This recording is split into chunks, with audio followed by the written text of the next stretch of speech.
I visited Cologne in November 2024. A bit damp, but what can you expect in November? Cologne is in western Germany and stands on the River Rhine, which was put to use as a means of transporting all the materials required to build the cathedral. The cathedral's twin spires are 157 metres tall, which makes it the third tallest church in the world. From 1880 until 1884 it was actually the tallest building in the world, but was then overtaken by the Washington Monument. However, if you don't consider that to be a building, it was still the tallest until 1889 when the Eiffel Tower took the title. Entrance is free, though if you're not attending a service they do like you to wait until 10 AM. Backpacks are not allowed, so I came prepared, but it didn't look like anyone was paying any attention to this rule. Work started on the cathedral in 1248, but it wasn't completed until 1880. Work to repair damage from the Second World War will continue for decades to come. This is the west front. Not surprisingly, the last part to be completed was the very tip of the south tower on the right of this picture. There are three entrances: the north portal, the main portal and St. Peter's portal. The statues around the doors are very impressive, but the north portal seems to have suffered more damage than the other two. In fact, when I looked closely it seems that the figures beneath the point of the innermost arch have lost their heads. The south portal seems in better condition, but this is the oldest of the three. Work on the south tower's facade began in 1360, whereas the north tower had only reached a height of 6 metres by the 16th century. Flanking the south portal's bronze door are large statues of saints, including James, Andrew, Peter, John and Paul. These are modern copies. Just above the door 6 seated prophets can be seen, and above them are depicted scenes from the lives of the apostles Peter and Paul. At the very top is Simon the sorcerer who, with the devil's help, was able to levitate but was brought down by the power of prayer. Bottom right is the Emperor Nero sentencing the apostles, bottom middle is the decapitation of St. Paul, and bottom left is the crucifixion of St. Peter, which was performed head downwards according to the apocryphal text Acts of Peter. Above the central portal, Bible stories are depicted. The top row shows the fall of man. Row 2 contains Noah's Ark, the 10 Commandments and the golden calf. The third row depicts the Annunciation, the Nativity and the presentation of Christ in the temple, and the bottom row shows Christ in the temple, his baptism and the Sermon on the Mount.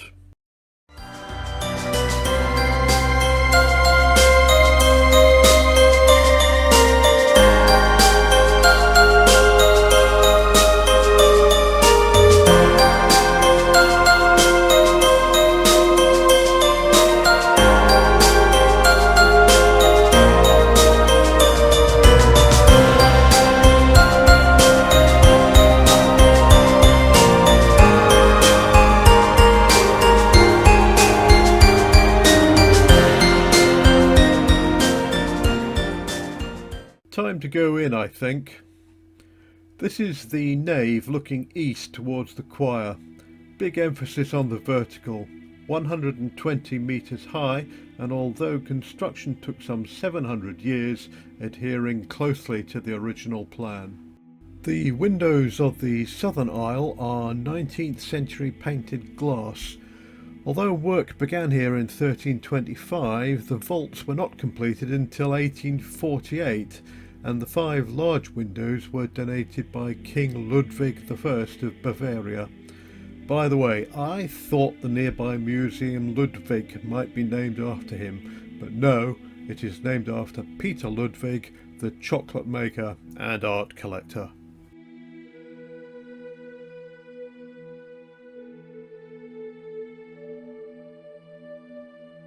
The window in the south transept was originally glazed with stained glass donated by King Wilhelm I of Prussia in the mid-1800s, but this was destroyed during World War II. It was replaced by a design in colourless glazing, but this let in too much light, so in 2007 this design by Gerhard Richter was installed. Don't know about you, but this just looks like whatever computer is controlling the window has crashed. Beneath the window is a panel containing 12 figures, 6 angels on the top row and 6 saints below. The figures are the work of Peter Fuchs and were added in 1848. The north transept does not contain a corresponding panel since it used to contain the organ, which was destroyed in the war. Also in the south transept is the Agilulfus altarpiece.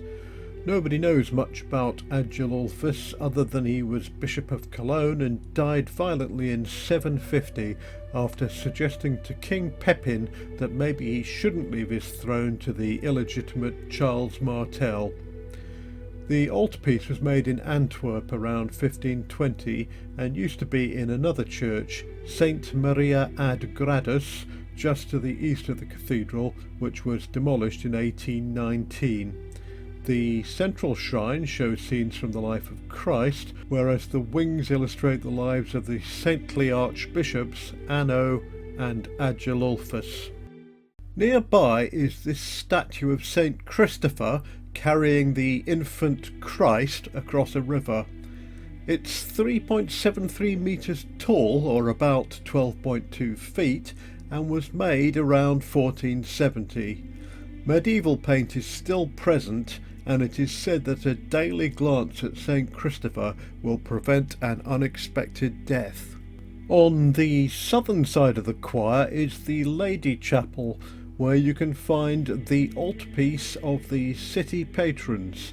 The central panel portrays the adoration of the Magi, but the side panels display Saint Ursula and Saint Geryon. Little is known of Saint Ursula. She may have been a princess, daughter of an equally mysterious king from southwest Britain. She set sail with 11,000 virgin handmaidens, which seems a bit excessive, to join her future husband. Then she suddenly decided to go on a pilgrimage around Europe, dropping in at Cologne, which was being besieged by the Huns. The Huns were not particularly pleased to see her and beheaded Ursula and all her handmaidens in around 384 AD. Oh dear. There's an early 15th century painting of the massacre in Museum Ludwig, not far from the cathedral. The Virgin Islands are named after Saint Ursula, and Ursula means little she-bear. Saint Geryon didn't fare much better. He was a member of a group of some 50 soldiers who were ordered to sacrifice to pagan gods by Roman Emperor Maximian. They refused and were beheaded, just like Ursula and her handmaidens, but 80 years earlier. The location of his beheading seems a little unclear. It is said a group of Christians were beheaded in Cologne, but it is also said the beheading took place at Agaunum in Switzerland. Both saints have streets named after them in Cologne. Ursulastraße and Ursulaplatz are just to the northwest of the central station, near Basilica St. Ursula. I am guessing that Geryonsval follows the course of the old city walls and leads to Eigelstein Torberg, an old gatehouse. Cologne Cathedral was built to house the reliquary of the three kings. It still does. It is said to contain the bones of the Magi, who are often referred to as the Three Kings or the Three Wise Men. This is an epitaph to Adolf III von Schaumburg, who became Archbishop of Cologne in 1547 and banned Protestant teaching when in power. There is a matching tomb for his brother Anton on the opposite side of the choir. Nearby there's some more stained glass. This is known as the Younger Bible window, which was donated to the Dominican church that used to stand to the west of the cathedral in 1280. This was demolished in 1804, but the window was installed in the sacristy to the north of the choir. However, in 1892 it was restored and moved to the chapel of St. Stephen on the southern side of the choir. This is Major General von Hochkirchen, who died at the Battle of Speyerbach in 1703. Hochkirchen means high churches, and I'm guessing that this refers to the town about 20 miles southwest of Cologne. The Battle of Speyerbach, meaning Speyer Stream, took place near Speyer, about 150 miles southeast of Cologne, not far from Heidelberg. The battle occurred during the War of the Spanish Succession between a French force and the combined forces of the Holy Roman Empire, the Dutch Republic and England. The French won. This is the tomb of Archbishop Walram von Jülich in the chapel of St. Michael. He was Archbishop of Cologne from 1332 until 1349. The tomb was created sometime before 1362, and in a sort of buy one get one free offer, they also had another tomb made for his successor, Wilhelm von Gennep, at the same time. And here it is, the main attraction for medieval pilgrims, the Shrine of the Magi. You can see they keep it well guarded because it wouldn't do to have some old bones stolen, especially when the three kings had gone to the trouble of having their bones collected together when they died, just in case people wanted to venerate them and ship them all the way to Germany, arriving in 1164, which is at least 1,000 years after they died by my reckoning. Even Evry, the courier previously known as Hermes, can do better than that. Nice box though. It was finally completed around 1225. Extensive damage was rectified by a restoration between 1961 and 1974, and, as a bonus, the remains of Saints Felix and Nabor are also in the box, which is odd because Wikipedia says their remains are in Milan, Italy. This one's a bit unusual. This is Archbishop Philip I von Heinsberg, who died in 1191. However, this tomb was not completed until at least 1320. He appears to be contained within a city with crenellated walls. It was designed this way to commemorate the Archbishop's support for a new city wall constructed in 1180. This is Archbishop Engelbert I, who was assassinated in 1225. He looks rather bored. His cousin Adolf crowned Otto of Brunswick as King of the Romans in 1198, with the full approval of Pope Innocent III. However, in 1205 he then crowned Philip of Swabia as king, who was very much Otto's competitor for the crown.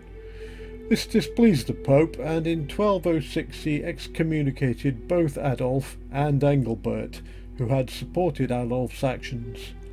However, he was pardoned in 1208, and in 1216 he, i.e. Engelbert, became Archbishop. Engelbert was a tireless supporter of religious institutions, and this brought him into conflict with Count Frederick of Eisenberg, who was defrauding the nuns of Essen Abbey.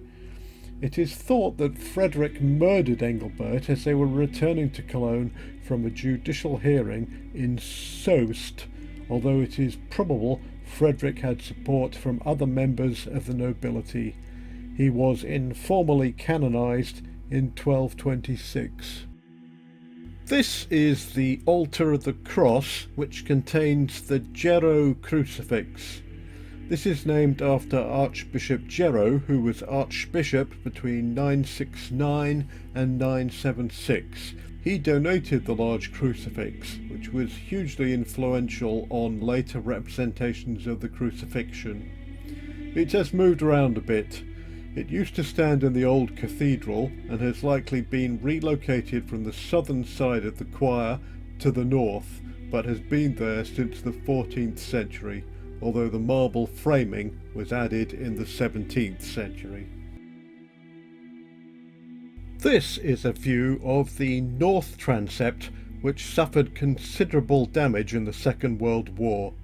The large stained glass window was added in 1865 to honour Archbishop Johannes von Geisel's promotion to Cardinal in 1850. The standing figures date back to this time, but the tracery crest was added in 1968 and the rows above the figures were added in 1980. This is another item that has moved around a bit. Originally this was located in front of the mausoleum for the Magi at the very eastern tip of the cathedral, but when the mausoleum was removed in 1889 it was moved to the north transept. The bronze lattice was also moved here in 1939. Previously it had provided a view of the Shrine of the Magi, which at the time was in the treasury. At the top is the Star of Bethlehem. Beneath is a relief showing the Adoration of the Magi, flanked by statues of Saint Felix and Saint Nabor, whose remains, if you remember, are in the box with the bones of the Magi. In front stands a cabinet containing a richly decorated 18th century Madonna. This is a painted wooden statue of Saint Ursula, the patron saint of Cologne. I mentioned her earlier. She's the one who visited from England with an entourage of virgins, and they were all murdered by the Huns. You can see all the virgins seeking protection beneath her cloak. Nobody really knows where this statue came from, but the Frankfurt priest Franz Ernst Munzenberger gave it to the cathedral in 1895.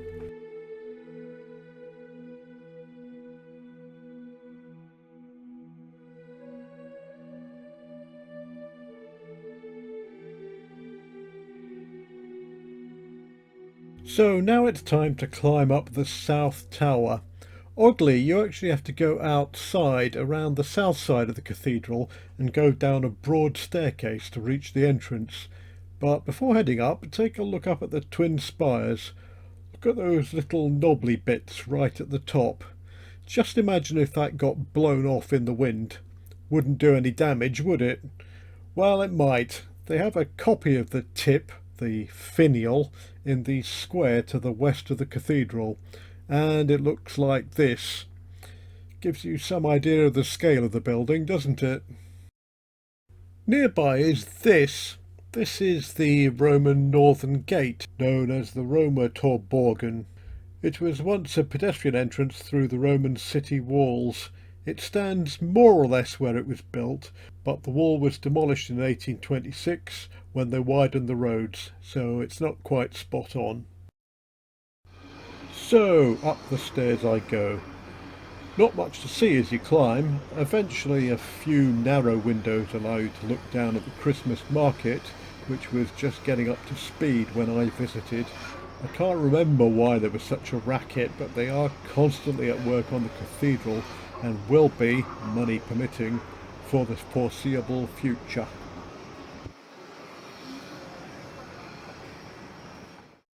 By the time you reach the viewing platform, it is clear there's quite a solid frame of iron or steel inside, and you can also see a ladder which could take you even higher if it were permitted. Looking northeastish over the roof of the railway station, you can see the River Rhine.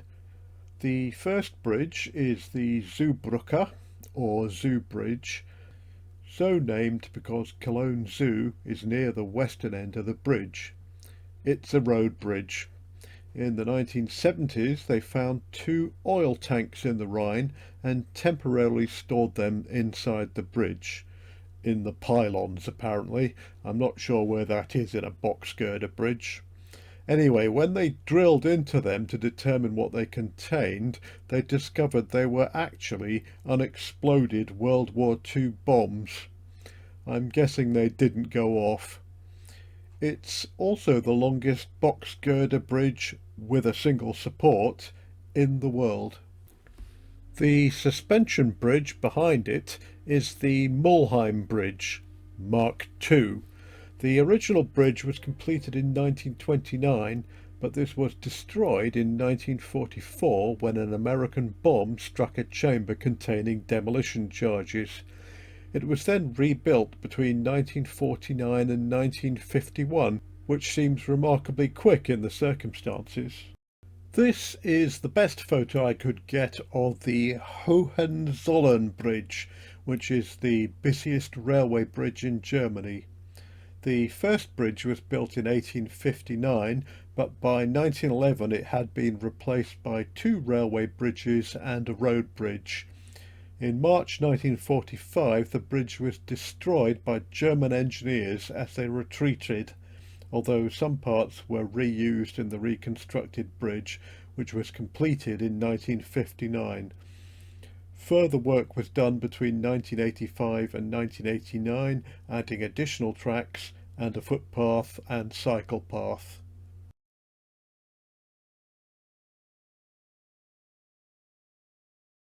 This is looking southeast. That's the Deutzer Brücke. Deutz is on the eastern bank of the Rhine. The first bridge at this location was a suspension bridge completed in 1915 and was renamed the Hindenburg Bridge in 1935. Unfortunately, in 1945, whilst being repaired, it collapsed and was replaced in 1948 by what Wikipedia describes as the world's first steel box girder bridge, but I'm not sure about that. Just in front is the Great St. Martin Church, which is worth a visit.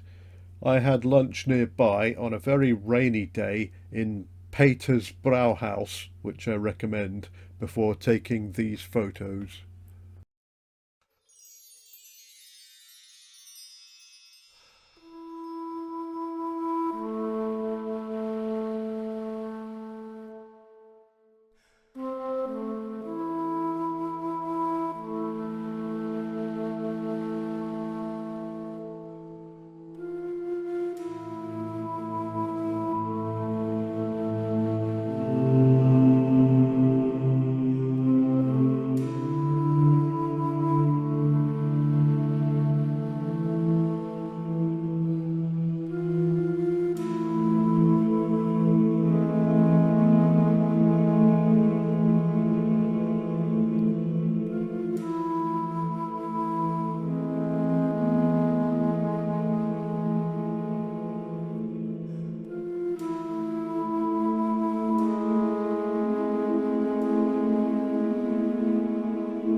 Anyway, back to the top of the south steeple, looking southeast over the Rhine. The next bridge to the south is the Severinbrücke. This one was completed in 1959 and seems to be most notable for a serious accident that took place during construction in 1956, killing at least 5 people. It has been suggested there were more deaths and that several workers are buried within the concrete. You may just be able to make out a strange L-shaped building on this side of the river. There are actually 3 of them, and they are known as Kranhäuser, crane houses. They are meant to look like the harbour cranes that used to stand there before the area was redesigned for commercial and residential use in the early 2000s. Somewhere on this side of the Severinbrücke is the Schokoladen Museum, Chocolate Museum. I was tempted to visit, but it is quite expensive, and there is plenty of good chocolate in central Cologne, even within the central station. If you look roughly northwest, away from the river, you can see yet another church, the Dominikaner Kirche St. Andreas, i.e. Dominican Church of St. Andrew. It is thought that a church of some sort was here from as early as the 10th century, but it has been modified many times over the centuries. It was damaged during the Second World War and repaired, and stained glass windows, known as the Lüpertz windows, are still being added.